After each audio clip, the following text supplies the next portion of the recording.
नमस्कार साथियों, मैं विनोद धाकड़। मैं आपको बताऊंगा केंद्र का जाति प्रमाण पत्र कैसे बनवाएं। साथियों, आप डिस्प्ले पर देख रहे हैं कार्यालय अनुविभागीय अधिकारी राजस्व अन्य पिछड़े वर्ग का स्थायी जाति प्रमाण पत्र। ये ओबीसी का जाति प्रमाण पत्र मैं अपना बता रहा हूँ। आपका अपना जाति प्रमाण पत्र हो सकता है, ओबीसी का हो सकता है, एससी का हो सकता है या एसटी का हो सकता है। किसी भी चीज़ का जाति प्रमाण पत्र आपका हो सकता है। स्टेट की नौकरियों के लिए तो आप सीधे अप्लाई कर सकते हो। यहाँ पर प्रकरण क्रमांक या प्रकरण नंबर होता है, आवेदन नंबर होता है और दिनांक आप फिल करते हुए आप एप्लीकेशन फिल कर सकते हो। लेकिन जब सेंट्रल की बात आती है तो किस तरीके से आप जाति प्रमाण पत्र बनवाएं। एसडीएम ऑफिस से जाति प्रमाण पत्र सभी जगह लगभग जारी होते हैं, जैसे मध्य प्रदेश में, राजस्थान, हरियाणा सब जगह होते हैं देखा जाए तो। पर जाति प्रमाण पत्र क्या हमें अलग से बनवाना चाहिए सेंट्रल वाला, या यही काम करेगा? साथियों, आजकल सभी जगह ऑनलाइन जाति प्रमाण पत्र बनते हैं, डिजिटल जाति प्रमाण पत्र बनते हैं और हर जगह जैसे राजस्थान हुआ, मध्य प्रदेश हुआ, उत्तर प्रदेश, हरियाणा, बिहार वगैरह अन्य राज्यों में दो तरीके के जाति प्रमाण पत्र बनते हैं, एक तो हिंदी में और एक इंग्लिश में। तो हिंदी वाले को पहले पढ़ लेते हैं क्या लिखा हुआ है। यहाँ पे ये क्रमांक है और दिनांक है जिस डेट को आपका जारी हुआ है। एक और क्लियर कर दूँ, जाति प्रमाण पत्र कभी पुराना नहीं होता। कितना भी पुराना है आपके पास तो आपका चलेगा। तो आप टेंशन न लें कि मेरा 5 साल 6 साल पुराना है या 1 महीने पुराना है, ठीक है।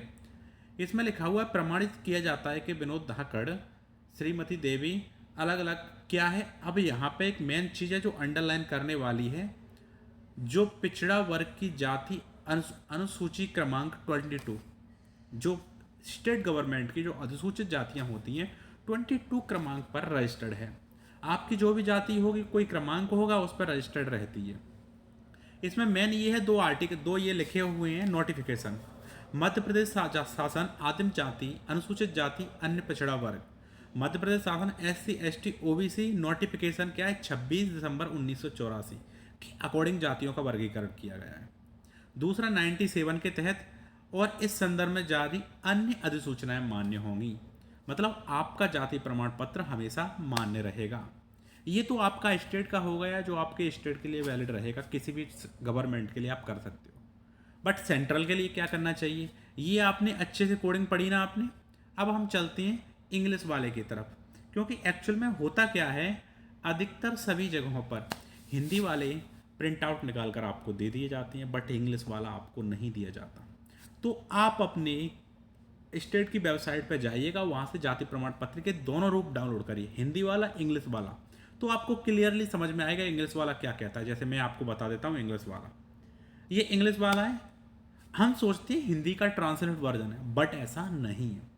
SC ST OBC का ट्रांसलेट वर्जन नहीं है, कुछ और ही कहता है। एप्लीकेशन नंबर और डेट सेम रहती है, बट इसमें जो देखो वहाँ पे जो था बैकवर्ड क्लास सीरियल नंबर 22 पे था, यहाँ पे 20 नंबर पे।